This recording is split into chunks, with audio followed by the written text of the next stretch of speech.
আমার বিয়ে হয়েছে ৫ বছর হয়েছে কিন্তু আমার কোনো সন্তান হয়নি। আমার শাশুড়ি সবসময় আমায় অপবাদ দিয়ে কথা বলতো। কিন্তু আমায় কোনো ডাক্তারও দেখাতো না। বলতো আমার সমস্যা। তাই একটা পর্যায়ে আমার সংসার ভেঙে যাওয়ার মতো অবস্থা হলো। শাশুড়ি বলল, আমি আমার ছেলেকে আরও একটি বিয়ে করাবো। আমি এই কথা শুনে কিছুতেই সহ্য করতে পারছিলাম না। আর তাই বাধ্য হয়ে আমি ডাক্তারের কাছে গেলাম। ডাক্তার বলল, তোমার বাচ্চা হবে কিন্তু আমার কিছু পরামর্শ মানতে হবে। আমি বললাম, ঠিক আছে, আপনি যা বলবেন তাই হবে। ডাক্তার বলল, আমি তোমায় এমন চিকিৎসা দিব যা কাউকে বলা যাবে না। আমিও রাজি হলাম। কিন্তু ডাক্তার সাহেব চিকিৎসার নামে একদিন রাতে আমার সাথে যা করেছিল তা কোনো মেয়ের পক্ষে মেনে নেওয়া সম্ভব ছিল না। তাহলে আসল ঘটনাটি খুলি বলি। আমার নাম ডাক্তার অজয় কুমার। আমি একজন গাইনি বিশেষজ্ঞ ডাক্তার। অর্থাৎ যে সমস্ত মহিলাদের বাচ্চা কাচ্চা হয় না বা গর্ভজনিত সমস্যা, এই চিকিৎসাগুলো আমি দিয়ে থাকি। তাই হাসপাতালে সব সময় সিরিয়ালে আমার গর্ভবতী মহিলা বা যাদের বাচ্চা ধারণ ক্ষমতা নেই, এ ধরনের মহিলাদের সিরিয়াল সবসময় লেগেই থাকে। আর তোমাদেরকে বলে রাখা ভালো, আমি দেখতে বেশ হ্যান্ডসাম। আমার উচ্চতা সরাসরি ৬ ফিট এবং দেখতে অনেকটা ফর্সা। তো যাই হোক বন্ধুরা, আমার কাছে একদিন হঠাৎ করে একটি মেয়ে চিকিৎসা নিতে আসলো। তার সমস্যা হচ্ছে প্রায় ৫ বছর যাবত বিয়ে হয়েছে, কিন্তু বাচ্চা কাচ্চা হচ্ছে না। আর যেহেতু আমি একজন গাইনি বিশেষজ্ঞ এবং আমার এলাকার মধ্যে অনেক নামকরা, তাই মেয়েটি আমার কাছে আসলো এবং সমস্ত কিছু খুলে বলল। তখন আমি তাকে বিভিন্ন রকমের টেস্ট দিলাম এবং পরীক্ষা করে দেখলাম যে তার বাচ্চা ধরার ক্ষমতা সবকিছু ঠিকঠাক আছে। তারপরেও তার বাচ্চা হচ্ছে না। তাহলে কি কারণ হতে পারে আমি চিন্তা করতে লাগলাম।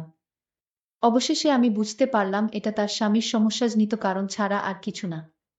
তাই আমি তাকে আমার পার্সোনাল চেম্বারে ডেকে পাঠালাম এবং তাকে জিজ্ঞাসা করলাম, তোমার পারিবারিক পরিস্থিতি এখন কেমন? মানে যেহেতু তোমার বাচ্চা হচ্ছে না, এজন্য তোমার শ্বশুর বাড়ির লোকজন তোমার সাথে কেমন ব্যবহার করছে?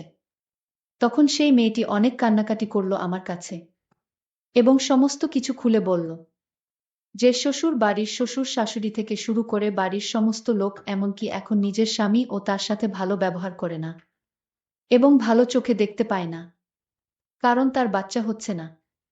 অর্থাৎ তার সমস্ত দুর্বল পয়েন্টগুলো আমি শুনে নিলাম। আর তারপরে তাকে আমি একটা অফার করলাম যে আমি তোমাকে যে কোনো চিকিৎসার মাধ্যমে বাচ্চা দিতে পারি, তবে একটি শর্ত আছে। সেটা হচ্ছে আমি তোমাকে যে সমস্ত চিকিৎসার কথা বলব সবগুলো মেনে নিতে হবে। কোনোরকম অজুহাত বা আপত্তি করা যাবে না। তাহলেই তোমার বাচ্চা হবে। এ কথা শোনার পর মেয়েটি অনেক খুশি হল এবং বলল, স্যার আপনি যা বলবেন আমি তাই মেনে নেব। তবুও আমার একটি বাচ্চা দরকার, কারণ বাচ্চা ছাড়া আমি আমার শ্বশুর বাড়িতে একদম অসহায় এবং আমরা অনেক গরিব ফ্যামিলির লোক। যদি তারা আমাকে ছেড়ে দেয় তাহলে আমার বাবা অনেক বিপদে পড়ে যাবে। তাই আপনি যেভাবেই হোক আমাকে এই সমস্যা থেকে উদ্ধার করেন। যখন মেয়েটি এই কথাগুলো বলল, আমি ভাবলাম এখন আমি তাকে যা বলি তাই মানবে। আমি বললাম, দেখো তুমি কিছু মনে করো না। আসলে তোমার মধ্যে কোনো সমস্যা আমি দেখতে পাইনি। মেইন সমস্যা তোমার স্বামীর মধ্যে হতে পারে। কিন্তু তুমি যদি এই কথা তোমার স্বামীকে গিয়ে বল, তোমার স্বামী কখনো বিশ্বাস করবে না এবং তোমাকে উল্টো বকাবকি করবে এবং তালাক দিয়ে দিবে, কারণ তোমার সব কিছু ঠিকঠাক আছে। এ কথা শোনার পর মেয়েটি প্রথমে একটু ধুম ধরে চিন্তা করল। তারপর বলল, আচ্ছা স্যার, ঠিক আছে, আপনি যে চিকিৎসা দিবেন সেই চিকিৎসা আমি মেনে নিব, কিন্তু আমার বাচ্চা অবশ্যই চাই।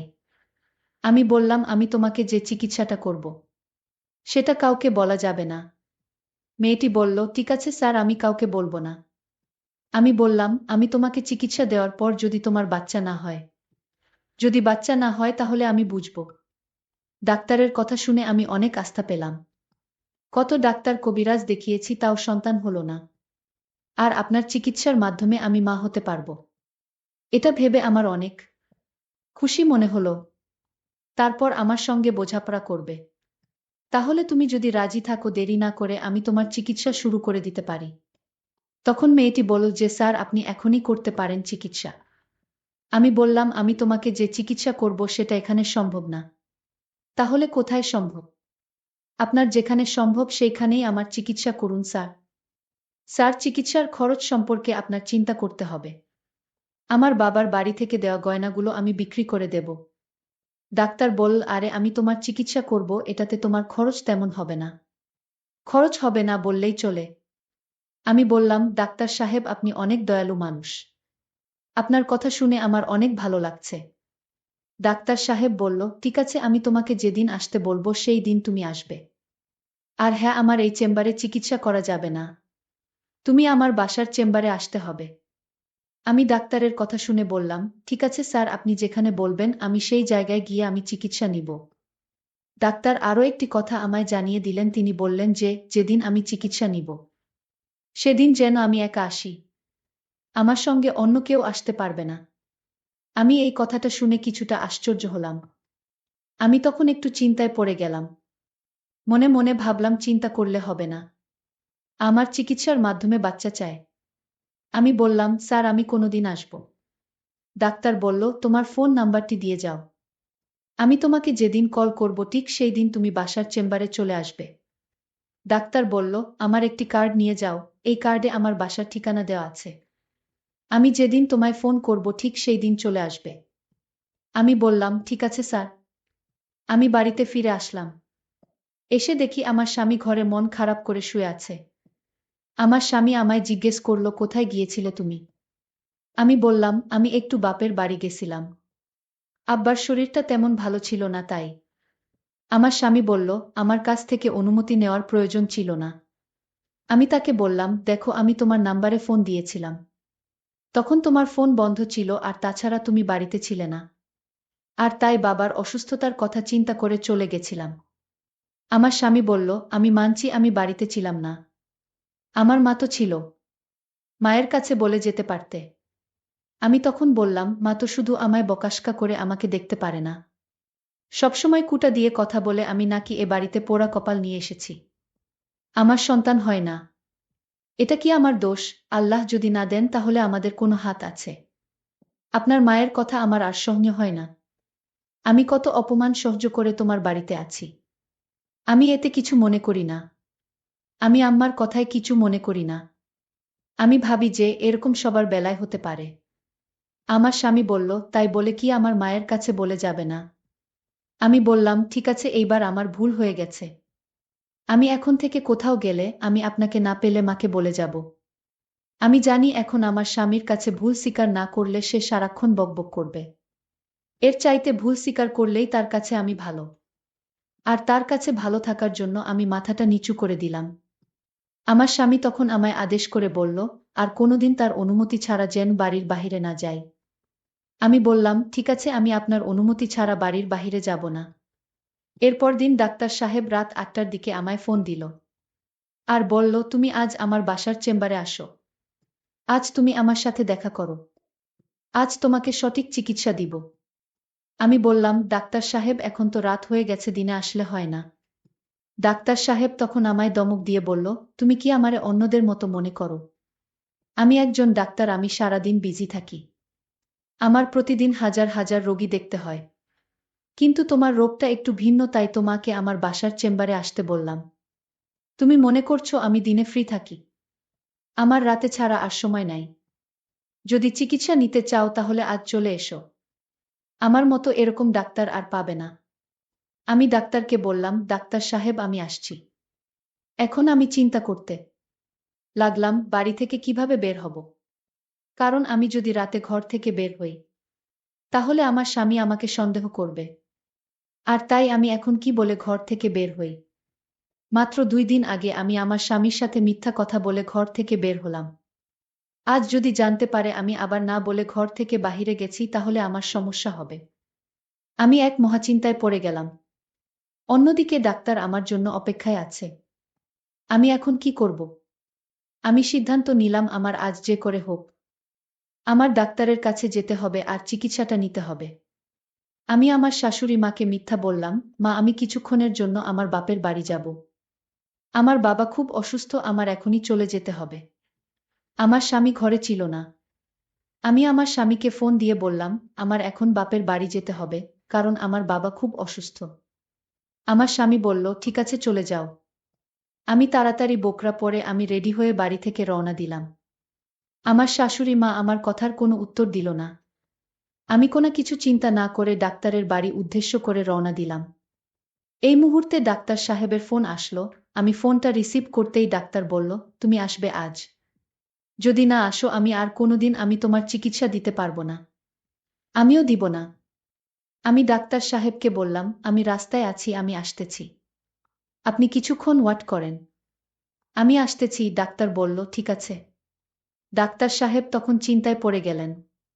ডাক্তার সাহেব বললেন, আজ আমি আমার স্ত্রীকে বলবো আমার একজন জটিল রোগী আমার সাথে দেখা করতে আসছে, আর তাই আমার চিকিৎসা দিতে হবে। আমার স্ত্রী জিজ্ঞেস করল, মেয়ে না ছেলে? আমি বললাম, মেয়ে। আমি মনে মনে সিদ্ধান্ত নিলাম, আজ ডাক্তারের আসল রহস্য জানতে পারব। আমার স্ত্রী বলল, তাহলে তুমি তাকে চিকিৎসা কি বাসায় করবে? আমি বললাম, ওনার একটু জটিল সমস্যা, তাই আজ চেম্বারে আসতে পারেনি তো, আর তাই এখন বাসায় আসছে। ঠিক আছে, তোমার রোগীর চিকিৎসা করো। এর আগে আরও 5 জন মেয়ে তোমার বাসায় আসছে চিকিৎসার জন্য। আমি বুঝলাম না রাতে আসে কেন। আমি আজ দেখব আমার স্বামী কি চিকিৎসা দেয়। আমি আমার স্বামীর উদ্দেশ্য জানার জন্য আমি আগে থেকেই ওনার পার্সোনাল রুমে লুকিয়ে পড়ি। মেয়েটি তখন রুমে এসে হাজির। ডাক্তার সাহেব বলল, তোমার জন্য আমি অনেকক্ষণ ধরে অপেক্ষা করছি। ডাক্তার বলল, আজ তোমার সারা রাত এখানে থাকতে হবে, কারণ এই চিকিৎসা করতে প্রায় 7 থেকে 8 ঘন্টা সময় লাগে। আমি ডাক্তার সাহেবকে বললাম, কোনো সমস্যা নাই, আমি বাড়ি থেকে বলে এসেছি। ডাক্তার বলল, তাহলে তো কোনো সমস্যা নাই। আচ্ছা, আজ যে চিকিৎসাটা আমি তোমায় দিব তুমি কিন্তু কাউকে বলতে পারবা না। ঠিক আছে ডক্টর সাহেব, আমি কাউকে বলবো না। আপনি আমার চিকিৎসা শুরু করতে পারেন। ডাক্তার বলল, ঠিক আছে, তুমি বেডে শুয়ে পড়ো, কোনো নড়াচড়া করবে না। আমি বললাম, ঠিক আছে ডাক্তার, আমি বেডে শুয়ে পড়ছি। তখন আমি লক্ষ্য করলাম ডাক্তার সাহেব লাইট বন্ধ করে দিল। আমি বললাম, ডাক্তার সাহেব লাইট বন্ধ করলেন কেন? ডাক্তার সাহেব বলল, আমি তোমায় এখন যে চিকিৎসা দিব সেটা অন্ধকারে দিতে হয়। আমি বললাম, না ডাক্তার সাহেব, আমার খুব ভয় করছে, আমার সাথে কেউ আসেনি। আমি একা আপনার রুমে, আমার খুব ভয় করছে। ডাক্তার বলল, ভয়ের কিছু নাই, চিকিৎসা নিতে হলে ভয় করলে চলবে। ডাক্তার সাহেব যখন আমার বেডে আসলো, ঠিক তখনই লাইটটা জ্বলে উঠল। ডাক্তার সাহেব চমকে উঠল, লাইট কিভাবে জ্বলে উঠল? বাড়িতে কি ভূত এসেছে নাকি? আমার প্ল্যানটাই নষ্ট করে দিল। তখন আমার স্ত্রী বলল, হ্যাঁ, বাড়িতে ভূত এসেছে। এই যে দেখতে পাচ্ছ, আমিই তো ভূত। আমি বললাম, আশ্চর্য, তুমি না আমার রুমে ঘুমিয়েছিলে, তুমি এখানে কি করে আসলে? আমি বললাম, তোমার আসল চিকিৎসাটা দেখার জন্য আমি আগে থেকেই ঘরে লুকিয়েছিলাম। এই বুঝি তোমার চিকিৎসা? আমার স্ত্রীকে বললাম, তুমি যা ভাবছো আমি ঠিক তেমনটা নই। মেয়েদেরকে মিথ্যা কথা বলে তুমি এইভাবে চিকিৎসার নামে এসব করো। আমি ডাক্তার সাহেবের স্ত্রীর কথা শুনে চমকে উঠি, হায় আল্লাহ, আমি আজ বেঁচে গেলাম। আমি ডাক্তার সাহেবের উদ্দেশ্য বুঝতে পারিনি। তার বাহিরের চেহারাটা অনেক সুন্দর, কিন্তু ভিতরের দৃশ্যটা যে এত নোংরা আমি জানতাম না। আজ হয়তো আমি ডাক্তার সাহেবের স্ত্রীর জন্য বেঁচে গেলাম। ডাক্তার সাহেবের স্ত্রী আমাকে বলল, এই মেয়ে তোমার বাড়ি কই? আর তোমার মা বাবা স্বামী কেহ নাই? তোমার মাথায় কি সমস্যা আছে নাকি এই এত রাতে কেউ একা একা চিকিৎসা নিতে বের হয়? আমি তখন কেঁদে বললাম, দেখুন, আমার স্বামী আমারে কোনোদিন ডাক্তার দেখায় না। সে নিজেও ডাক্তার দেখায় না। ডাক্তার সাহেবের স্ত্রী বলল, আচ্ছা, আমার স্বামী তোমার রিপোর্ট দেখেছে?